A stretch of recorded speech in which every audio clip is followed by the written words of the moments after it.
뉴스에 시작합니다. 저는 동정민입니다. 북한이 연말 들어서 단거리, 장거리 미사일을 계속 쏘아대고 있습니다. 어젯밤에는 570km 날아가는 단거리 미사일을, 오늘 아침에는 1000km를 넘게 날아가는 장거리 탄도미사일을 동해상으로 발사했습니다. 단거리는 우리 남한을, 장거리는 미국을 겨냥한 거라는 해석들이 나오는데요. 이틀 전 한미가 내년부터 핵작전 연습에 합의하자, 바로 다음 날부터 도발한 모양새입니다. 윤석열 대통령은 NSC 회의에서 미국, 일본과 함께 대응하라고 지시했습니다. 김재혁 기자입니다. 우리 군이 파악한 북한의 장거리 탄도미사일 발사 시간은 오늘 오전 8시 24분쯤. 평양 일대에서 고각 발사된 미사일은 1000km 정도를 날아 동해상에 떨어졌습니다. 대륙간 탄도미사일 ICBM급으로 추정됩니다. 弾頭重量等によっては1万5000kmを超える射程となりうるとみられ、その場合、米国全土が射程に含まれることになります。 일본 방위성은 비행거리 약 1000km, 최고 고도는 약 6000km로 추정했습니다. 비행시간 73분은 지난 7월 발사한 화성 18형에 이어 두 번째로 깁니다. 북한의 ICBM급 발사는 올해 들어 5번째로 역대 최다입니다. 특히 지난 4월 고체 연료 방식 ICBM 시험 발사에 첫 성공한 데 이어 지난 7월과 오늘은 고도를 높여 안정성을 확인한 것으로 분석됩니다. 세 차례나 발사하면서 정상적으로 다 이루어진 걸 봐서는 기술적인 완성도는 상당히 높은 상황으로 보여지고요. 정상각도 발사를 시도할 가능성도 상당히 높지요. 어젯밤 10시 38분쯤 북한이 발사한 단거리 탄도미사일은 570km를 비행해 동해상에 떨어졌습니다. 어제 부산에 입항한 미 해군의 핵추진 잠수함 미주리함을 겨냥한 것으로 풀이됩니다. 워싱턴에 모여 앉아 위험천만한 핵전쟁 국리를 하자마자 핵동력 잠수함 미주리호를 조선반도에 출현시킨 미국의 의도는 명백하다. 윤석열 대통령은 긴급 개최된 NSC 상임위원회에서 북한 미사일 경보정보 실시간 공유 체계를 활용해 한미일 공동 대응을 적극 추진할 것을 지시했고 한미일 안보실장의 통화도 이뤄졌습니다. 채널A 뉴스 김재혁입니다. 한동훈 비대위원장 추대를 두고 오늘 국민의힘 내부에서 난상 토론이 벌어졌습니다. 6대4 정도로 찬성 의견이 높았는데요. 이 반대 의견에는 한동훈 카드를 아껴서 나중에 쓰자는 의견과 아예 반대다 의견이 섞여 있었습니다. 당 지도부는 당장 추대로 밀어붙이기보다 의견을 좀 더 들어보겠다는 입장입니다. 홍지은 기자입니다. 국민의힘 현역 의원과 원외 당협위원장 200여 명이 모여 한동훈 비대위를 놓고 토론을 벌였습니다. 2시간 30분 동안 33명이 발언했는데 60% 정도가 한동훈 장관의 비대위원장 임명을 찬성한 걸로 전해집니다. 특히 원외위원장을 중심으로 당이 처한 위기를 돌파하려면 한 장관이 필요하다는 목소리가 나왔습니다. 가용할 수 있는 모든 것을 다 동원해야 되고 수도권과 호남 충청 지역 원외들은 거의 원사이드하게 한 장관님을 원하는 분위기였고 절체절명의 위기 상황에서는 아끼는 선수 없이 그냥 가장 국민적 인지도, 대중성이 있다면은 그 선수를 제일 먼저 세워야 되지 않느냐 하는 게 많은 의견인 것 같아요. 반대 의견은 두 갈래로 나눠졌습니다. 당의 소중한 자산이니 비대위원장보다 나중에 선대위원장으로 쓰자는 의견이 제시됐습니다. 장점들을 제대로 발휘할 시간을 못 갖고 당무에 매몰돼가지고 거기서 시간을 허비할 수도 있고 또는 상처를 받을 수도 있고.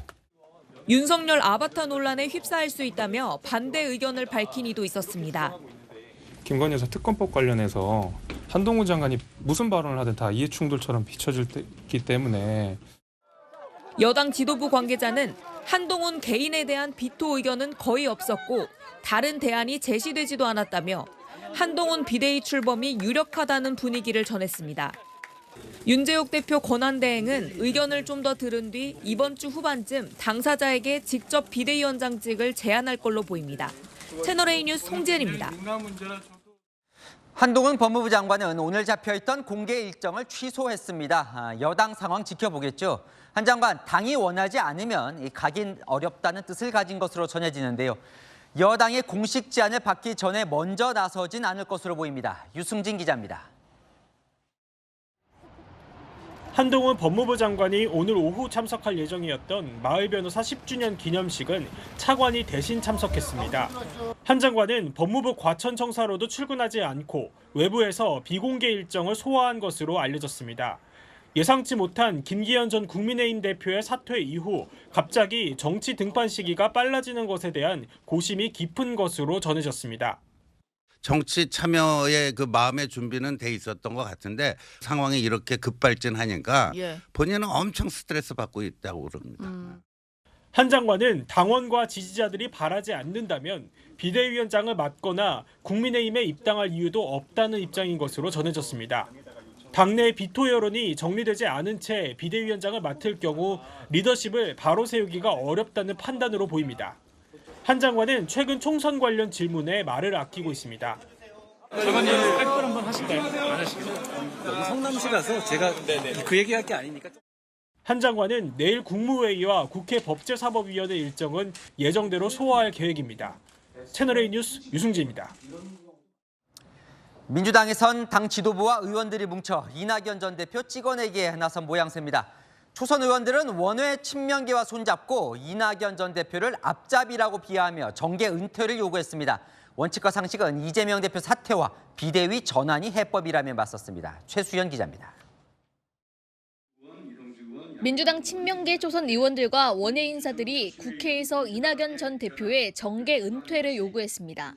누가 봐도 반민주적이고 윤석열 정권의 앞잡이 노릇하고 있는 건 이건 뭐 누가 봐도 공감하는 거 아닙니까? 당장 신당 창당 포함해서 저는 개인적으로 정계 은퇴해야 된다고 생각합니다. 신당 창당의 뚜렷한 이유는 이재명 대표를 반대하는 것뿐입니다. 이재명 대표의 사법 리스크는 본질적으로 검찰 스토킹입니다. 민주당은 이낙연 신당 중단을 요청하는 연판장에 117명이 서명했다며 재차 압박했습니다. 이재명 대표는 오늘 김부겸 전 총리와 만나 단합을 강조한 데 이어 조만간 정세균 전 총리와도 따로 만날 계획입니다.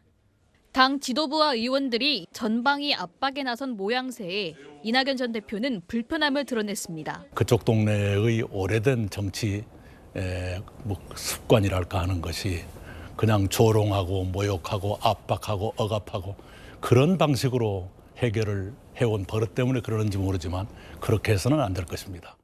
비명계는 탈당을 전제로 나쁜 사람 만들어야 한다. 미운 놈 나가라 식으로만 한다면 종착지는 혁신 없는 패배라며 반발했습니다.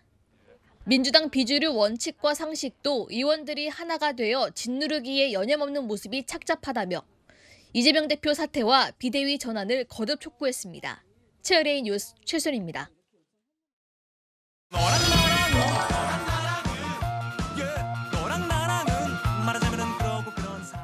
네, 윤수민 기자와 여랑여랑 시작합니다. 첫 번째 주제 보겠습니다. 이낙연 전 총리 그리고 반대편의 김부겸 전 총리, 이재명 대표. 무슨 작전이에요? 네, 이낙연 고립작전으로 이름을 붙여봤는데요. 이재명 대표 오늘 김대중 전 대통령을 기리는 영화 시사회에 참석했거든요. 한번 볼까요? 네, 김부겸 전 총리 오랜만인데요. 화기애애 보이네요. 네. 네, 이 두 사람 모두 이 민주당의 상징색인 이 파란색 넥타이를 하고 온 게 눈에 띄죠. 이재명 대표, 김부겸 전 총리의 개인 안부를 물으며 이 친근함을 표합니다. 여기 총리님 가시면 따라가요. 제가 경기도로 이사를 갔습니다. 도지사로부터 일체의 향응이나 양쪽이 춥다고. 글쎄 뭐 추워요. 벌써 조금 추워요. 그 고속도로 유명한 강하면에 사신다. 이낙연 전 대표는 안 온 거예요? 네, 이 시간이 안 맞았는데요. 이낙연 전 대표는 방송 스케줄 때문에 조금 전 7시 이 시사회에 참석했습니다. 이재명 대표는 영화를 보기 전 민주당 원팀을 강조했습니다. 민주주의의 길, 제가 존경하는 김부겸 총리님과 함께 잘 지켜나가도록 노력하겠습니다. 백지장도 맞들어야 되는 상황이어서 모두가 함께 힘을 합칠 수 있도록 저도 최선을 다하겠다는 말씀 드립니다. 네, 우연인지 의도인지 이재명 대표가 이 김부겸 전 총리만 만나자 이낙연 전 대표가 고립된 듯한 모습이 연출된 거죠. 자, 김부겸 전 총리 발언이 오히려 궁금한데요. 이낙연 신당을 뭐 함께 하는 거 아니냐 이런 얘기들도 좀 있었잖아요. 오늘 뭐라고 했습니까? 네, 일단 오늘 이 파란 넥타이를 착용하면서 이 신당에는 거리를 둔 듯한 모습을 보였는데요. 하지만 이재명 대표를 향해서도 이낙연 전 대표를 끌어안아야 한다고 당부했습니다.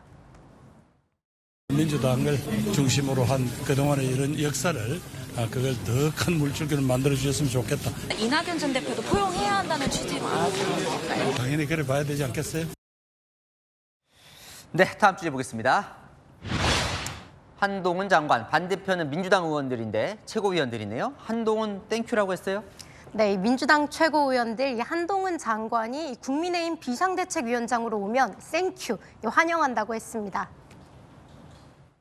한동훈 비대위 멋지게 한판 붙어봅시다. 윤석열 정권 심판이냐 아니냐의 관점에서 진검승부를 펼칠 요량이면 한동훈 비대위를 띄우는 것도 괜찮아 보입니다. 저는 개인적으로 환영합니다. 한동훈 땡큐죠. 문제는 지금 윤석열 대통령을 지지하지 않는 혹은 문제가 있다고 생각하시는 대다수의 국민이거든요. 그럼 이걸 어떻게 엎을 것이냐에 대한 고민을 하는데 한동훈 장관이다? 저희는 땡큐죠. 한동훈 장관이 오면 오히려 유리하다 이렇게 보는 거네요. 네, 제가 민주당 의원과 통화를 해봤는데요. 한 장관이 비대위원장으로 오면 오히려 윤석열 정권을 심판하자는 여론이 더 커질 거라는 그런 기대가 있더라고요. 원희룡 장관보다 한 장관이 낫다는 의견도 있었는데요. 원 장관이 비대위원장으로 이 체급이 커지면 이재명 대표 지역구 개항을에 출마할 경우 상대하기 더 까다롭다는 거죠. 근데 일제히 저렇게 뭐 한나땡 하는 걸 보니까 속내도 있을 것 같은데요. 네, 국민의힘에서는 오히려 이 부담이 되니 큰 소리 친다고 말합니다. 민주당이 과거에도 한동훈 장관이 법무장관으로 임명될 때 땡큐라고 했었거든요. 네, 그런데 오히려 그 사이 체급이 더 커지지 않았냐고요.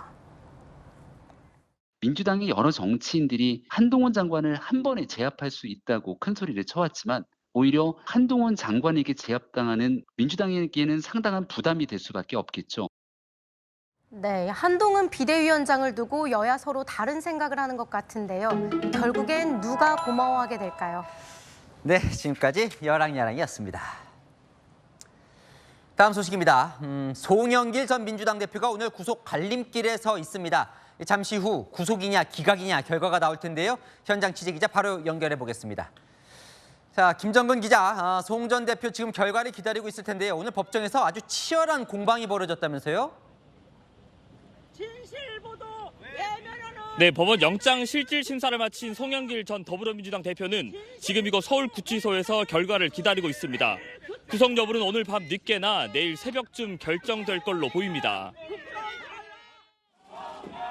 구속영장 심사는 6시간 넘게 진행됐습니다. 검사 5명이 투입돼 총 250쪽 분량의 PPT를 곁들여 송 전 대표가 자금 조성에 관여한 정황을 제시했습니다. 특히 검찰은 송 전 대표가 차명 휴대전화를 사용해 수사 상황을 보고받거나 사건 관련자들을 회유한 정황을 집중 부각한 걸로 전해졌습니다. 반면 송 전 대표는 증거인멸 주장을 정면 반박했습니다. 전화했다고 증거인멸이다 그렇게 말하면 너무 불공정한 게임이다. 허위의 진술을 강요하거나 사주하지 않는 이상 피의자의 정당한 방어권은 보장돼야 된다는 점을 저는 강조했고요. 송 전 대표 측은 정치 자금이 정상적으로 전달됐고 의혹 제기 후 프랑스에서 자진 귀국한 만큼 도주 우려가 없다는 걸 강조했습니다. 자, 만약에 송 전 대표가 구속이 된다면 민주당으로 이 수사가 확대될 수밖에 없다 이런 얘기도 들리던데요. 네, 검찰은 영장 발부 결과에 따라 이 돈봉투 수수자로 지목된 현역 의원 21명에 대한 조사를 이어갈 계획입니다. 검찰은 오늘 돈봉투 살포에 관여한 혐의로 재판을 받고 있는 윤관석 의원에게 징역 5년을 구형했습니다. 이미 구속된 윤 의원을 비롯해 보석으로 나온 송 전 대표 보좌관 출신 박모 씨가 공모 관계를 부인하고 있는 가운데 송 전 대표가 구속된다면 수사도 급물살을 탈 걸로 보입니다. 또 총선을 앞둔 상황에서 대규모 지각 변동이 일 수도 있다는 관측도 나옵니다. 반면 영장이 기각될 경우 검찰은 전직 야당 대표에 대해 무리한 수사를 벌였다는 비판을 피하기 어려울 전망입니다. 지금까지 서울구치소에서 전해드렸습니다. 오늘 자녀 입시 비리와 관련해 조국, 정경심 부부가 함께 재판에 섰습니다. 정경심 전 교수는 오만하고 세상 물정 몰랐다고 했지만 이 셀프 스펙이라는 생각은 하지 못했다면서 혐의 인정 여부에 대해선 명확하게 말하진 않았습니다. 손인혜 기자입니다. 법정에 차례로 들어서는 조국 전 장관 부부. 오늘 결심 가능성도 있는데 네, 추운데 수고 많으십니다. 조민 씨에 대한 검찰 기소가 부당하게 좀 늦었다고 보세요? 재판을 성실히 받을게요. 기소 4년 만에 법정 발언을 자청한 정경심 전 교수는 동양대 교수 자격으로 자녀 허위 스펙을 만들어준 것에 대해 셀프 스펙이라고 생각 못했다고 진술했습니다.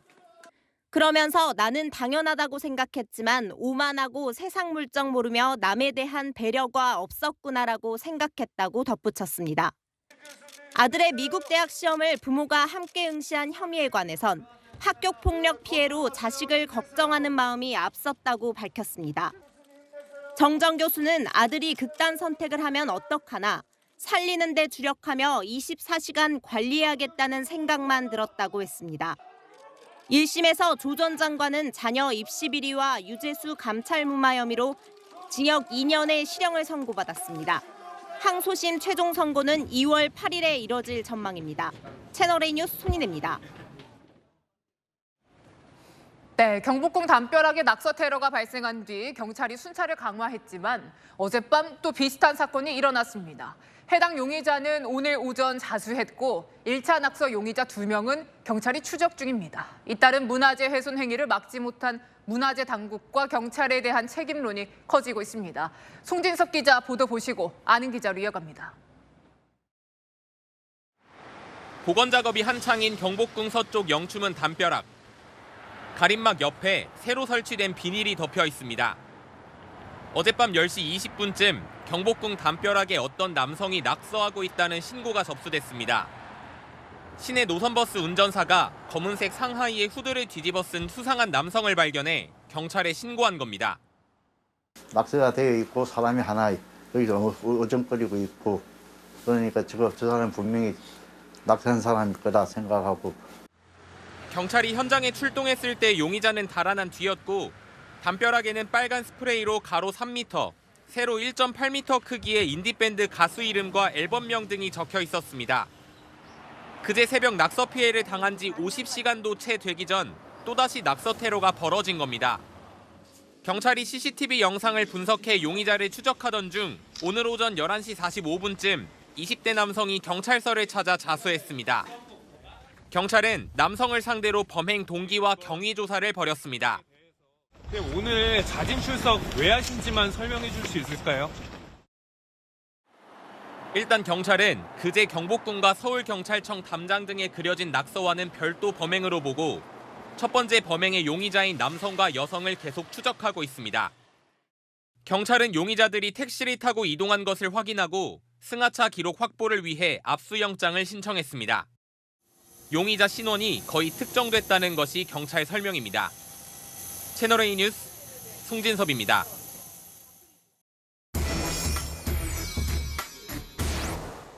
네, 경복궁 담벼락 낙서 사건 사회일부 백승현 기자와 좀 더 알아보겠습니다. 백 기자, 2차 용의자는 자수를 한 거죠? 왜 그랬다고 합니까? 네, 서울 한복판 우리나라 대표 문화재가 이틀 연속 황당한 범행을 당했습니다.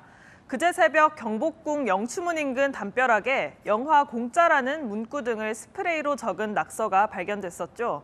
불과 하루 뒤인 어젯밤, 바로 옆에 특정 가수와 앨범의 이름을 빨간색 스프레이로 적어둔 낙서가 추가로 발견된 건데요. 2차 낙서 용의자인 20대 남성은 오늘 오전 경찰에 자진 출석해 조사를 받다 조금 전 귀가했는데요. 이른 아침부터 언론 보도가 쏟아지고 경찰이 CCTV 동선 등을 토대로 추적해 나가자 부담을 느껴 자수를 결심한 걸로 보입니다. 네, 1차 낙서 용의자들 2명이 사실 또 있잖아요. 이들이 누군지 확인은 됐습니까? 네, 1차 낙서 용의자는 남녀 2명입니다. 경찰은 이 두 사람이 택시를 타고 이동한 것까지는 확인을 했는데요. 이 두 사람이 탄 택시를 특정해 승하차 기록을 확보하기 위해 압수수색 영장까지 신청하고 수사망을 좁혀나가고 있습니다. 승하차 기록만 확보하면 결제 내역이나 추가 동선을 분석해 조만간 구체적인 신원이 파악될 가능성이 높아 보입니다. 다른 것도 아니고 경복궁입니다. CCTV가 정말 많았을 텐데 여기에 영상이 잡힌 건 없습니까? 네, 안팎으로 CCTV가 많고 각도 조절도 가능해서 사각지대는 없었을 걸로 보입니다. 네. 담장 외부에 14대, 궁 내부에 415대가 달려 있는데요. 다만 CCTV 대수에 비해 관리 인력이 턱없이 부족해 실시간 모니터링이 사실상 어렵다는 게 문화재청의 설명입니다. 하루 6명이 2명씩 3교대로 돌아가면서 CCTV 영상을 모니터링하는데 CCTV 429대를 2명이 보다 보니 특이사항을 잡아내기에는 한계가 있다는 겁니다. 경찰은 첫 낙서가 발견된 그제부터 거점 순찰을 돌고 있는데요. 범행이 발생한 경복궁과 고궁박물관이 포함돼 있지만 추가 범행은 막지 못했습니다. 범행이 5분 안팎 사이 이뤄지다 보니 경찰도 난감해하는 분위기입니다. 네, 무엇보다 복원이 걱정입니다. 완벽하게 가능한 겁니까? 네, 문화재청은 당초 복원하는데 최소 일주일이 걸릴 것으로 전망했는데요. 낙서가 추가된 데다 기온까지 급격히 떨어져서 시간이 더 필요할 것으로 보입니다. 다만 복원 작업을 마치더라도 담벼락이 100% 예전 모습을 되찾기는 어려워 보입니다. 색이 입혀진 부분을 벗겨내듯 박리하는 작업을 거듭하고 레이저까지 사용하다 보니 일부 훼손은 불가피한 상황입니다. 문화재청은 예전 모습과 최대한 비슷하게 만들기 위해서 도색과 색 맞춤 작업도 진행하고 있다고 밝혔습니다. 알겠습니다. 아는 기자 백승현 기자였습니다. 어제 저녁 인천의 호텔에서 난 불로 투숙객 등 54명이 다쳤습니다. 일부 투숙객은 불길과 연기를 피해서 호텔 옆 건물 옥상으로 뛰어내리는 등 목숨을 걸고 탈출해야 했습니다. 긴박했던 당시 상황 조현진 기자가 보도합니다. 거센 불길이 주차타워를 집어삼키고 옆 호텔에도 옮겨 붙습니다. 미처 빠져나오지 못한 사람들은 창밖에 손수건을 흔들며 도움을 요청합니다. 화마를 피해 옥상으로 대피한 사람들. 떨어질 것 같아. 어떡해, 저 사람. 불길이 점점 거세지자 한 사람이 잠시 주저하더니 그대로 옆 건물 옥상으로 뛰어내립니다. 어떡해. 옆 건물로 지금 넘어왔다, 그치? 뒤에 사람 또 있지? 건물 사이 간격은 2m 남짓. 목숨을 건 탈출 시도에 밑에서 지켜보는 사람들도 걱정이 태산입니다. 어머, 웬일이야, 너무 커. 어떡해, 너무 커. 18층 규모 호텔에서 불이 난 건 어젯밤 9시쯤. 불길이 커지자 소방당국은 인접 소방서에서 인력과 장비를 총동원하는 대응 2단계를 발령했습니다. 불은 1시간 반 만에 모두 꺼졌지만 주차타워는 모두 탔고 안에 주차돼 있던 차량들도 대거 피해를 봤습니다. 54명이 다쳤는데 대피 도중 추락한 20대 외국인 남성과 전신에 화상을 입은 30대 외국인 여성은 중상입니다. 당시 호텔 200여 개 객실 중 131개 객실에 투숙객 144명이 있었던 상황. 자칫 대형 참사로 이어질 뻔했지만 소방대원들의 발빠른 대처로 더 큰 피해를 막았습니다. 불은 주차장만 태우고 호텔 건물에 별 피해를 주지 않은 것도 천만다행이었습니다. 경찰과 소방당국 국과수는 화재 원인 파악을 위해 합동 감식을 진행했습니다. 처음 불이 시작한 것으로 추정되는 호텔 1층 후문 천장과 기계시 주차장 사이 지점 등을 집중적으로 살폈습니다. 관할 지자체인 남동구도 불이 난 호텔 건물에서 오피스텔을 객실로 불법 변경해 운영한 혐의를 포착해 조사에 착수했습니다. 채널A 뉴스 조현진입니다. 보셨듯이 어제 화재는 호텔과 연결된 주차타워를 태우면서 순식간에 커졌습니다. 특히 주차타워 외장재가 불쏘시개 역할을 했는데요. 화재에 취약한 주차타워의 문제점은 배영진 기자가 취재했습니다. 주차장에서 시뻘건 불길이 치솟자 지나가던 행인이 놀라 뒷걸음질 칩니다. 주변에 있던 시민이 소화기를 뿌리지만 불길은 더 거세지고 주차된 차량들을 덮칩니다. 화재가 처음 시작됐을 때 모습입니다. 불은 호텔과 주차타워가 연결된 곳에서 시작돼 순식간에 주차타워 꼭대기까지 삼켰습니다. 뭔가 이게 냄새가 더 심해지고 막 좀 그런 거야. 1분 사이에 갑자기 저쪽 불이 막 엄청 나고 있는 거였거든요. 불이 꺼진 뒤 주차타워는 외벽이 모두 떨어져 뼈대만 앙상이 남았습니다. 이 건물은 외벽에 알루미늄 복합 패널을 썼습니다. 얇은 알루미늄판 사이에 단열재를 넣은 뒤 접착제로 붙이는 방식으로 비용이 저렴해 많이 이용합니다. 문제는 단열재와 접착제를 불에 잘 타는 소재로 쓰는 경우가 많아 한번 불이 나면 곧장 번진다는 겁니다. 3년 전 울산 주상복합 화재, 지난 1월 부산 서면 오피스텔 주차타워 화재도 알루미늄 복합 패널이 불쏘시개 역할을 했습니다. 특히 주차타워는 면적은 좁은데 높이가 높다 보니 마치 불과 연기를 키우는 굴뚝 역할을 하기도 합니다. 하지만 사람이 안 들어간다는 이유로 소방법상 스프링클러 설치 외엔 별다른 규제가 없습니다. 건축비 상승이라든가 기존 업체들의 반발 이런 것 때문에 전면 금지는 철회되었고요. 외부에 있는 화재 위험성은 계속 도사리고 있다라고 볼 수 있습니다. 주차타워의 경우 도심 다중이용시설 인근에 주로 설치되는 만큼 큰 불이 나면 대형 참사로 이어질 수 있습니다. 소방시설들을 좀 더 갖출 수 있도록 법적 제도적 정비가 필요하다는 지적입니다. 채널A 뉴스 배영진입니다. 올 들어서 최강 한파가 몰아닥친 오늘 아침, 평소에도 인파가 몰려서 지옥철로 악명 높은 김포골드라인이 고장나면서 그야말로 출근길 대란이 벌어졌습니다. 이 밖에도 용인 경전철, 지하철 1호선까지 열차 운행이 중단, 지연되면서 출근길 시민들은 발을 동동 굴러야 했습니다. 김태우 기자입니다. 승강장으로 내려가는 계단까지 승객들이 서 있습니다. 김포골드라인 다른 역 승강장들도 열차를 기다리는 승객들로 발 디딜 틈조차 없습니다. 오늘 오전 6시 반, 김포골드라인 열차가 고장나면서 2시간가량 일부 구간에선 열차 운행이 중단되거나 지연됐습니다. 버스를 이용하라는 긴급 문자까지 발송됐습니다. 버스를 타고 나가야 되는지 이제 전철 탈지 고민했는데 출근 날에 이런 문자를 받았으면 좀 당황스러웠겠죠? 가뜩이나 지옥철로 유명한 김포골드라인에서 열차 운행까지 차질을 빚으면서 출근길 대란이 벌어졌습니다. 평소보다 더 승객들이 몰리면서 출근 시간 10여 명이 호흡곤란을 호소했고 2명이 긴급 호송되기도 했습니다. 내리니까 이제 막 쏟아져 나오는데 4분 정도였던 것 같은데 나오자마자 바로 털석에 앉았고요. 열차를 타려는 승객들이 출입문을 열려고 하지만 굳게 잠겨 있습니다. 오늘 오전 8시부터 용인 경전철도 신호 시스템 장애로 모든 구간의 열차 운행이 3시간 가까이 중단됐습니다. 시청까지 가야 되는데 경전철이 고장나서 지금 다니지 못하니까 저쪽 가서 버스를 타고 이용을 하고. 지하철 1호선도 동묘암역에서 열차가 고장나 오전 6시 반부터 1시간 동안 모든 구간에서 열차 운행이 지연됐습니다. 오늘 아침 서울을 비롯한 수도권 최저기온은 영하 14도. 몰아친 한파 속에 출근길 시민들은 발을 동동 굴렀습니다. 채널A 뉴스 김태우입니다. 이런 맹추위에 야외에서 일하는 분들 얼마나 추울까요? 장갑을 서너 겹씩 끼고 옷을 껴입어도 추위를 이겨내기가 쉽지 않습니다. 최재원 기자가 한파를 뚫고 일하는 분들 만나봤습니다.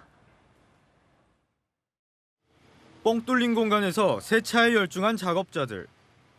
영하 5도의 날씨에 차량에 찬물을 뿌리고 물걸레를 손에 쥔 채 차량을 닦아냅니다. 바닥 하수구에는 얼음이 맺혔고 벽면엔 고드름까지 매달렸습니다. 열화상 카메라로 찍어보니 사방이 막힌 사무실과 달리 세차장 전체는 표면 온도가 0도에 가깝습니다. 장갑을 서너 개씩 겹쳐 껴보지만 소용이 없습니다. 너무 많이 추워졌죠. 진짜 손가락이 끊어질 정도로 아파요. 많이 추우면 찬물을 썼을 경우에 도장면에서 바로 얼어버려요. 이제 그거를 걸레로 닦게 되면 이제 기스가 많이 나니까. 야외 공용 주차장에서 오가는 차들을 관리하는 김호원 씨. 하루 8시간을 꼬박 밖에 서 있습니다.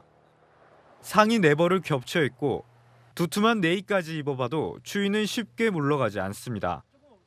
스마트 기기를 다루다 보니 밖에 나온 손끝이 금세 얼어버립니다. 휴대폰 터치할 때 장갑 엄지 자르지 않으면 터치가 안 돼요. 바쁠 때는 터치 안 되면 장갑 벗을 수밖에 없어요. 터널 위에 매달린 날카로운 고드름을 떼어내는 소방대원들. 어제 오늘 서울에만 45건의 고드름 제거 신고가 접수되는 등 소방대원들도 맹추위에 분주해졌습니다. 소방당국은 대형 고드름이 잘못 떨어지면 인명피해로 이어질 수 있다며 직접 제거하지 말고 119에 도움을 요청할 것을 당부했습니다. 채널A 뉴스 최재원입니다. 트래픽 브레이크, 이 경찰 차량이 차선을 옮겨 다니면서 의도적으로 정체를 유발하는 겁니다. 그러면 이 도망가던 차량이 멈출 수밖에 없게 되죠. 경찰이 택시를 훔쳐 달아나던 20대 남성을 트래픽 브레이크로 고속도로 한가운데서 붙잡았습니다. 당시 영상 함께 보시죠. 김대욱 기자의 단독 보도입니다. 깜깜한 밤 고속도로가 꽉 막혀 있습니다. 차량들은 영문도 모른 채 모두 멈췄습니다. 뭐가 사고가 난 거야? 다름 아닌 경찰차가 고속도로 한가운데를 막고 있습니다. 경찰이 경광봉을 흔들며 차량을 통제하더니 서 있는 차량 사이로 뛰어갑니다. 차를 가로로 막고 맨 앞에 있는 차를 막 이렇게 검문하고 그래서 저 뒷차가 다 멈춘 거예요. 10분 이상은 됐던 것 같아요. 이곳에서 경찰이 붙잡은 사람은 20대 남성. 훔친 택시를 몰고 서울로 올라가던 길이었습니다. 앞서 남성은 전남 나주에서 택시를 타고 서울로 향했습니다. 도중에 가족 전화를 받고 다시 돌아가던 중 난동을 부리기 시작했고 택시기사가 잠시 휴게소에 택시를 세운 게 화근이 됐습니다. 남성은 이곳에서 택시를 훔친 뒤 그대로 달아났는데요. 이 과정에서 앞을 가로막은 차량 2대도 들이받았습니다. 남성은 훔친 택시를 몰고 다시 서울 방향으로 차를 몰기 시작했습니다. 질주한 구간만 70km가 넘습니다. 택시기사 신고를 받고 추적에 나선 경찰. 남성이 탄 택시를 찾기 위해 트래픽 브레이크를 실행했습니다. 2차 사고를 막기 위해 긴급 차량이 차선을 옮겨가며 주행해 의도적으로 정체를 유발하는 방법입니다. 10여 분간 모든 차선을 통제해 고속도로 한가운데서 남성을 검거할 수 있었습니다. 트래픽 브레이크로 전차로를 차단을 하고 주위에 따라오던 우리 고속도로 순찰차 차량이 그 차량을 이제 발견을 하고서 가서 이제 검거를 한 거죠. 당시 남성은 음주 상태는 아니었습니다. 경찰은 남성을 상대로 택시를 훔쳐 서울로 가려 했던 이유 등을 조사하고 있습니다. 채널A 뉴스 김대욱입니다. 귀금속을 협찬해주면 드라마에 쓰겠다. 중년 배우 스타일리스트라며 이런 드라마 협찬 계약서까지 쓰고 이 다이아몬드 귀금속을 가져갔는데 사기였습니다. 종로 일대 금은방에서 수억 원대의 귀금속을 가로챈 40대 여성이 경찰에 붙잡혔습니다. 이혜주 기자의 단독 보도입니다. 회색 재킷을 입고 금은방 앞을 서성이는 여성.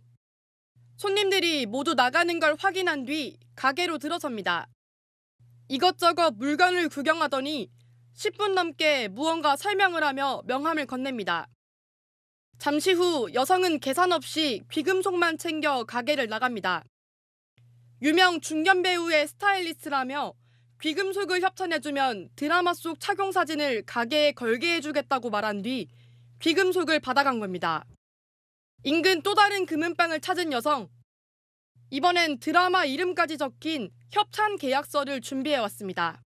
입고 그 부분에서 동의해서 계약서 쓰고 바로 협찬을 해드렸죠. 부잣집 사모님으로 나온다. 다이아몬드 제품 위주로 협찬을 받고 싶어 하신다고요. 여성은 이런 식으로 종로 일대 금은방 5곳에서 6억 5천만 원 상당의 귀금속 153종을 받아갔지만 드라마도 중견 배우와의 관계도 모두 거짓이었습니다. 여성이 실물 신분증을 제공하고 예전에 사용하던 스타일리스트 사업자 등록증까지 보여줘 속을 수밖에 없었습니다. 네, 내가 당신을 어떻게 믿을 수 있느냐. 사업자 등록증이랑 그 신분증이랑 다 줘라. 이렇게 해서 계약서를 하면 확실합니다. 라고 얘기를 하더라고요. 기한 내 귀금속을 돌려주지 않자 업주들이 재촉하고 나섰는데 여성은 최근 주연 배우 마약 스캔들로 드라마 촬영이 늦어지고 있다고 둘러대기도 했습니다. 용산에서도 비슷한 범행을 저지른 것으로 드러난 가운데 경찰은 여성을 사기 혐의로 입건하고 수사를 이어가고 있습니다. 채널A 뉴스 이혜주입니다. 시청자의 제보가 뉴스가 되는 시간입니다. 강원 지역 국립대병원 장례식장에서 이 동료를 흉기로 협박하는 사건이 있었습니다. 그런데 병원 측이 이 피해자에게 내년부터는 가해자와 함께 일하도록 해서 논란입니다. 강경모 기자가 취재했습니다. 대화를 나누는 두 사람. 벼랑간 멱살을 잡고 몸싸움을 벌입니다. 이후 한 남성이 손에 무언가를 들고 위협합니다. 다름 아닌 흉기입니다. 강원 지역 국립대병원 장례식장에서 직원들끼리 다투다 벌어진 일입니다. 공유가 안 돼서 다퉜었던 것 같습니다. 서로 감정이 1년 동안 격해진 부분이 있어서 가해자 B 씨는 1, 2심 재판에서 징역 8개월에 집행유예 2년을 선고받고 대법원 상고 중입니다. 병원은 B 씨에 대해 직위해제 한 달 처분을 내리고 두 사람이 같은 근무조에서 일하지 않도록 분리 조치를 취했습니다. 하지만 정작 교대 시간만 되면 마주치는 경우가 파다했습니다. 거의 일주일에 한 3-4번은 마주칠 수밖에 없어요. 강압적인 태도로 왜 합의를 봐주지 않느냐라고 물었을 때 두려움도 많이 느꼈었고. 그런데 내년부터는 아예 함께 근무를 서야 할 판이 됐습니다. 병원 측의 통보 때문입니다. 피해자는 퇴사하라는 것과 마찬가지라며 고통을 호소합니다. 내년부터는 다른 근무자들도 불편하기 때문에 가해자와 피해자를 같은 근무조로 배정을 하겠다라는 걸 통보를 하였습니다. 취재가 시작되자 병원 측은 확인 중에 있다며 말을 아끼고 있습니다. 이 병원 내부 규정에 따르면 금고 이상의 실형이나 집행유예를 받은 직원은 임용 불가는 물론 파면도 가능하도록 돼 있습니다. 채널A 뉴스 강경모입니다. 자, 이러면 아이를 낳을까요? 인천시가 내년부터 태어나는 아이는 18살이 될 때까지 예외 없이 1억 원을 지원하는 파격적인 출산 대책을 내놨습니다. 소득에 따라서 최대 3억 4천만 원까지 지원받을 수 있다고 합니다. 홍난 기자입니다. 현재 인천에서 태어나서 만 18살까지 정부나 지자체로부터 지원받는 금액은 1인당 7,200만 원가량입니다. 임신 출산 지원비 100만 원을 비롯해 부모급여 1,800만 원, 초중고 교육비 1,650만 원 등입니다. 여기에 인천시는 내년부터 별도의 추가 지원금을 신설합니다. 1살부터 7살까지 한 달에 10만 원씩 모두 840만 원을 주는 천사지원금, 8살부터 만 18살까지는 아이 꿈 수당이라고 해서 한 달에 5만 원에서 15만 원씩 단계적으로 증액해 1,980만 원을 지급하기로 했습니다. 임산부 교통비 50만 원까지 더하면 2,800만 원입니다. 기존 7,200만 원에 신설되는 지원금 2,800만 원을 합치면 1억 원에 달합니다. 인천에서 태어나는 모든 아이에게 18세까지 1억 원 이상을 지원하는 정책입니다. 단순히 지원금을 늘리는 차원을 넘어 국가정책의 사각지대를 보완하고 인천시는 저소득층의 경우 많게는 3억 4천만 원까지 지원받을 수도 있다고 덧붙였습니다. 내년에만 예산 404억 원이 필요한 데다 추가로 매년 최대 300억 원의 재원이 들어갈 것으로 추산됐습니다. 전국에서 세 번째로 낮은 인천의 출산율을 끌어올리겠다는 생각입니다. 하지만 막대한 예산의 현금성 지원으로 출산율을 높일 수 있을진 미지수입니다. 단기적인 현금 지원 정책이 지속 가능성이 좀 아무래도 낮다고 볼 수 있습니다. 인천시는 대통령실에 인구정책 수석을 만들고 결혼하면 국가가 주택을 책임지는 제도 도입도 제안했습니다. 채널A 뉴스 홍란입니다.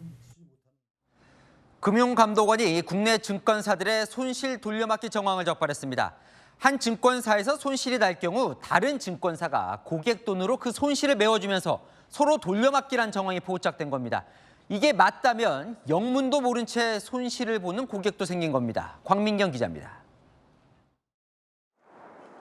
국내 증권사 9곳이 수천억 원 규모로 손실을 돌려막기한 정황이 금융감독원에 적발됐습니다. 미래에셋증권과 한국투자증권, NH투자증권, 하나증권 등 대형사들입니다. 이들 증권사는 미리 약속한 수익률을 맞춰주기 위해 멀쩡한 고객의 돈으로 다른 고객의 손실을 메워주고 이 중 일부는 증권사 자체 자금으로 이익을 얻게 해줬습니다. 모두 불법입니다. 한 증권사는 만기가 도래한 고객 계좌에서 손실이 예상되자 해당 계좌가 보유하던 기업어음 CP를 다른 증권사에 비싸게 넘겼습니다. 그 대신 아직 만기가 남은 다른 고객의 계좌로 비슷한 CP를 고가에 되사줬습니다. 그 결과 만기가 도래한 고객은 목표 수익률을 달성했지만 다른 고객은 손실을 입었습니다. 해당 증권사는 이 과정에서 고객들의 자산을 비싼 값에 사줄 다른 증권사를 섭외했고 총 6천여 회의 불법 거래를 통해 손실 5천억 원을 다른 고객들에 떠넘겼습니다. 한 증권사는 다른 증권사에 있는 자사 계좌에서 고객 자산을 비싸게 사주는 방식으로 총 1,100억 원의 이익을 제공했습니다. 이번에 문제가 된 상품은 랩 어카운트와 특정 금전 신탁이었습니다. 주로 법인 고객과 1대1로 계약해 목표 수익률을 정하고 맞춤형 투자 서비스를 제공하는 상품입니다. 지난해 하반기 이후 자금 시장이 얼어붙자 목표 수익률을 맞추기 위해 증권사들끼리 짜고 불법 돌려막기 거래를 한 겁니다. 금감원은 약 30명의 혐의 사실을 수사당국에 제공할 방침입니다. 채널A 뉴스 광민경입니다. 타고 도심을 돌아보는 시티 투어 버스 들어보셨죠? 홍보 영상 보면 꽉 차서 다닐 것 같습니다. 지자체마다 앞다퉈서 늘리고는 있는데요. 현실은요, 빈 차로 도는 경우가 허다합니다. 다 세금으로 운영됩니다. 전민영 기자의 현장 카메라 시작합니다. 관광객들이 도심을 돌아볼 수 있게 하는 시티 투어 버스입니다. 지금 출발 직전인데 사람이 없는데요. 빈 차로 도는 버스 현장 취재해보겠습니다.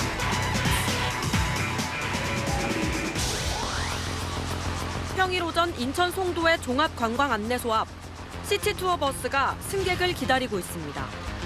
오전 10시 반부터 1시간 간격으로 출발하는데 승객은 취재진뿐입니다.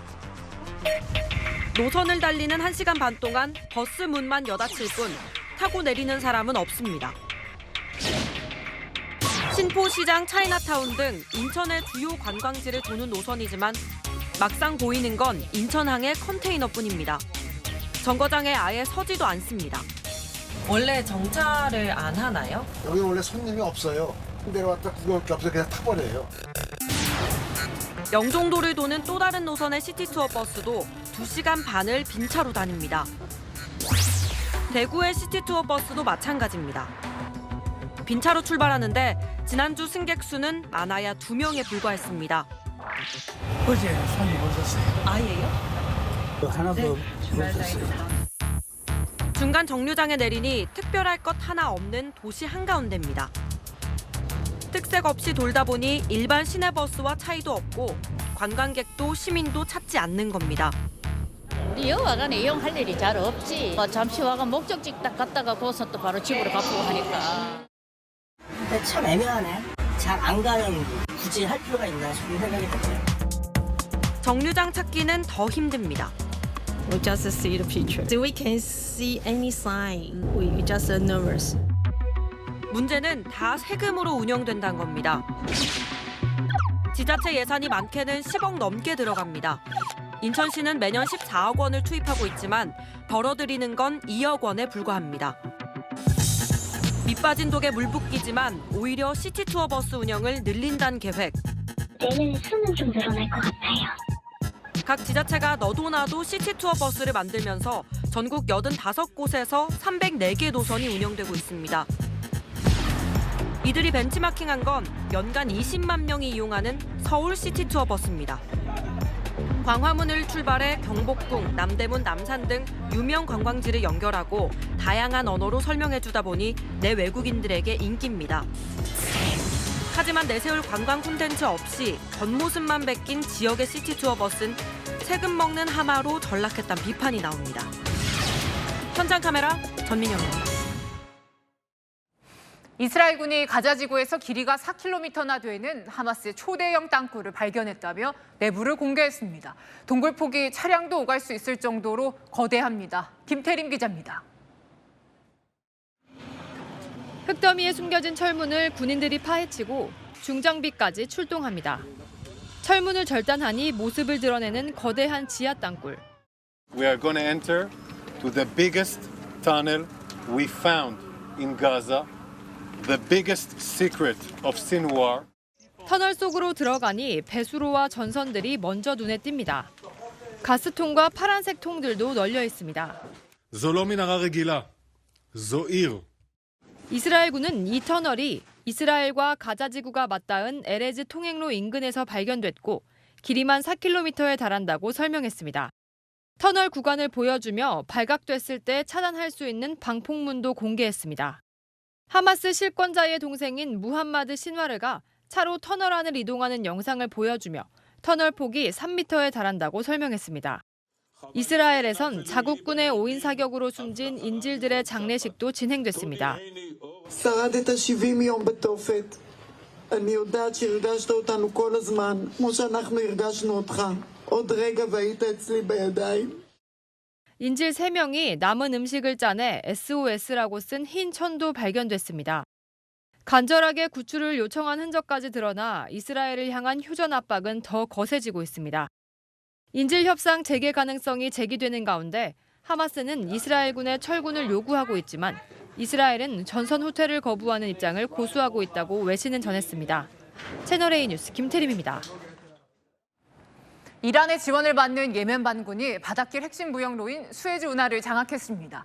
민간 선박까지 무차별 공격하고 있는데요. 유럽과 북미로 향하는 우리 기업들의 수출 선박도 수에즈 운하를 피해서 멀리 돌아가고 있습니다. 정현우 기자입니다.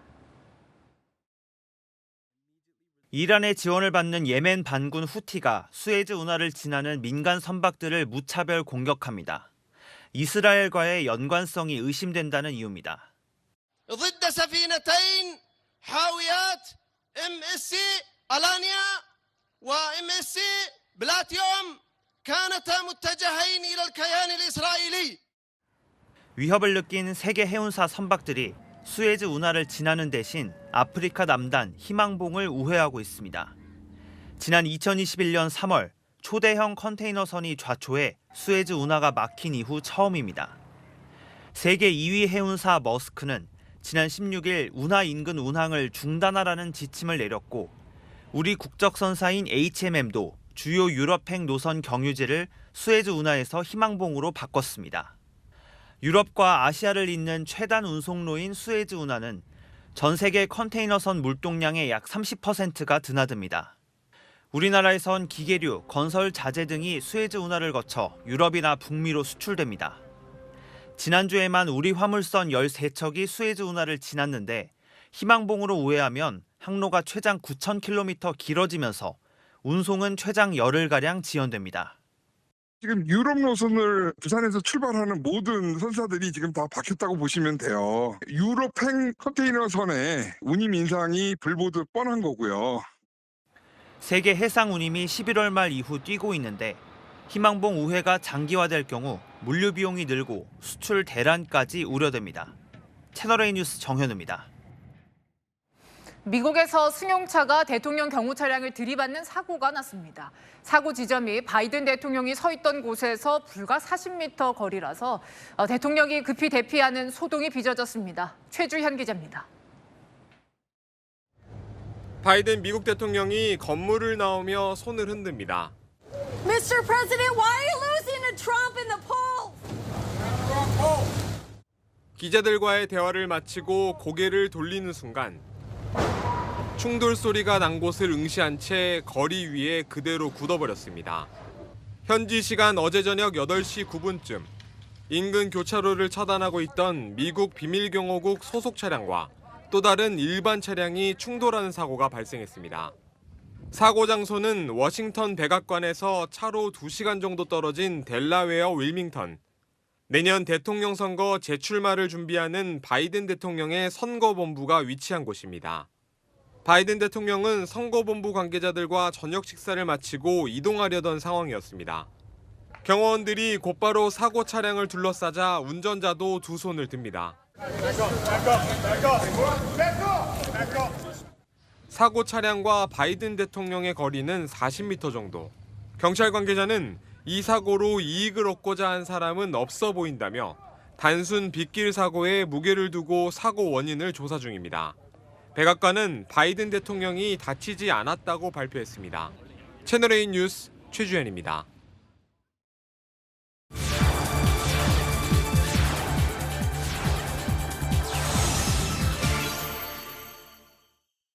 미국에선 고급 주택, 상점은 물론이고 심지어 경찰 순찰차까지 털어가는 도둑들 때문에 골머리를 썩고 있습니다. CCTV를 늘리고 차량의 위치 추적 장치까지 달아보지만 무용지물입니다. 세계를 가다 워싱턴에서 이은우 특파원입니다. 마스크로 얼굴을 가린 일당이 유리문을 허물어내고 안으로 침입합니다. 계단 경사를 이용해 대형 금고를 통째로 훔쳐나옵니다. 고급 주택의 보안 시스템은 전파 방해 장치인 잼머를 이용해 무력화합니다. The guy to the right in the middle, that's a jammer. So he's jamming signals right now. If there's a wireless contact. 훈련된 중남미 출신 갱단의 조직적인 절도입니다. 미시간주에서만 지난 9월 이후 수십 건 발생한 절도는 다른 지역으로 확산되고 있습니다. They are currently in law enforcement custody in the state of Indiana, where they similarly face separate home invasion-related charges. 차량 절도가 심각한 워싱턴 DC에서는 1년 새 106% 급증했습니다. 경찰이 보는 앞에서 순찰 차량을 훔치고 구급차까지 절도 표적이 됐습니다. 워싱턴 DC에서 차량 절도가 가장 많이 발생하는 거리 중 하나입니다. 시청은 지난달부터 이런 지역들에 한해서 이런 차량 위치 추적기를 무료로 나눠주고 있습니다. 효과는 크지 않습니다. In 2022, my car was stolen twice. Police couldn't find it, didn't really look for it. It won't stop people from stealing it, that's for sure. 상점 절도 역시 조직적이며 영업시간에도 들이닥칩니다. 경찰 사이렌이 들려도 약탈은 멈추지 않습니다.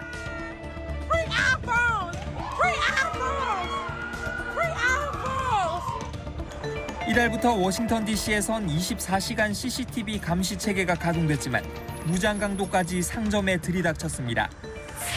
지난 6일 마스크를 쓴 3명의 괴한에게 무장 강도를 당한 편의점 앞입니다. 지금은 영업을 재개했지만 외벽엔 총알 자국이 선명히 남아 있습니다. 4년 전보다 상점 절도는 뉴욕에서 64%, LA에서 61% 늘었습니다. 급격한 물가 인상 속에 더 심각해진 빈부격차가 원인으로 꼽힙니다. Because they feel like the government gave up on them, and the only thing they can do is do what they're doing to survive. These kids that are carjacked because it's the parenting. 지난 2014년 400달러에서 950달러, 우리 돈 123만 원으로 중범죄 절도 기준 하한을 높인 캘리포니아주에선 좀도둑이 기승을 부립니다. 캘리포니아주처럼 123만 원 이하 절도를 벌금 등 경범죄로 처벌하는 곳은 22개 주에 달합니다. 처벌 수위를 높여 엄벌해야 한다는 지적이 나오지만 생활고를 겪는 극빈층은 줄지 않아 좀도둑은 극성을 부리고 있습니다. 워싱턴에서 채널A 뉴스 이윤입니다. 네, 배드민턴 경기에서 랠리가 한창 진행 중인데 선수가 라켓을 바꿉니다. 이런 방법이 통한 걸까요? 우리 선수가 세계 랭킹 1위 중국을 꺾고 정상에 섰습니다. 정윤철 기자입니다. 17대 17 접전 상황에서 펼쳐진 공방전. 스매시를 내리꽂던 서승재가 갑자기 코트 밖으로 나갑니다. 재빠르게 라켓을 바꾼 뒤 코트로 돌아와 상대 공격을 받아칩니다. 73번이나 이어진 랠리는 한국의 승리로 끝났습니다. 줄이 끊어진 라켓을 빠르게 바꾼 서승재의 순발력이 빛났습니다. 기세를 탄 서승재와 강민혁은 세계 1위 중국을 꺾고 월드 투어 파이널 우승을 차지했습니다. 중요한 점수이기 때문에 제가 계속 기회를 엿봤던 것 같고 결과로 좋게 이어져가지고 저희가 원세트를 좀 딸 수 있지 않았나 싶었습니다. 파이널은 각 종목 상위 8팀만 출전하는 왕중왕전으로 한국의 남자 복식 우승은 2014년 이용대와 유연성 이후 9년 만입니다. 특히 서승재는 포스트 이용대로 각광받고 있습니다. 탁월한 경기 운영을 바탕으로 복식에서 발군의 기량을 뽐내고 있기 때문입니다. 동료와의 찰떡 호흡으로 철벽 같은 수비를 선보이고 번개 같은 스매시로 공격을 주도하는 서승재는 팔방미인으로 통합니다. 우승하게 돼서 너무 기분이 좋고 연말에 또 좋은 성적이 낼 수 있어서 너무 좋고 서승재는 세계연맹이 선정한 올해의 선수까지 거머쥐면서 내년 파리올림픽 전망을 밝혔습니다. 채널A 뉴스 정인철입니다. 내일도 추운 날씨는 이어집니다. 추위와 함께 오늘 밤에는 전남과 제주에 눈이 내리는데요. 내일 늦은 오후에는 서해안을 시작으로 밤에는 수도권까지 확대되겠습니다. 예상되는 눈의 양은 충남 서해안과 전북에 2에서 7cm, 제주 산간에는 최대 15cm의 눈이 내려 쌓이겠습니다. 내일 한낮에는 영상권을 반짝 회복하겠는데요. 다만 모레부터는 다시 기온이 급격하게 떨어지면서 영하 10도를 밑도는 강추위가 오겠습니다. 내일 아침에도 매우 춥겠습니다. 서울의 아침 기온이 영하 7도, 춘천 영하 11도로 시작합니다. 한낮에는 반짝 풀리며 오늘보다 3에서 5도 정도 높아지겠는데요. 서울이 3도, 광주 6도, 부산 8도까지 오르겠습니다. 이번 주 내내 서해안을 중심으로 눈 소식이 잦겠는데요. 눈으로 인한 피해 없도록 주의하시기 바랍니다. 날씨였습니다. 총선을 앞두고 정치권 인재 영입 경쟁이 한창입니다. 자, 그런데 참 아이러니한 일인데요. 4년 전에 정치에 발을 들인 소방관, 경제 전문가, 교사, 판사 인재들 줄줄이 불출마를 선언하고 있습니다. 정치의 한계를 느낀다면서요. 자, 누구를 영입할까 새 사람 찾기 전에 여야는 이것도 고민해봤으면 좋겠습니다. 마침표 찍겠습니다. 영입 인재는 왜 떠나나? 뉴스에 마칩니다. 감사합니다.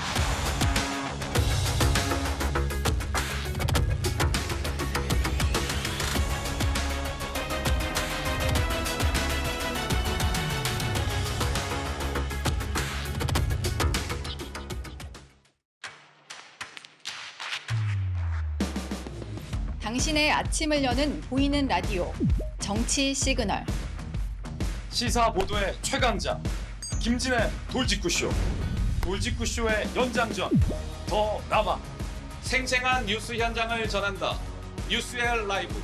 시사 보도의 강력한 한방, 강력한 4팀. 오늘의 10가지 뉴스. 대한민국 대표 뉴스쇼, 뉴스 탑10. 오전 8시부터 하루를 함께하는 채널A 시사보도 9월 4일부터 출격!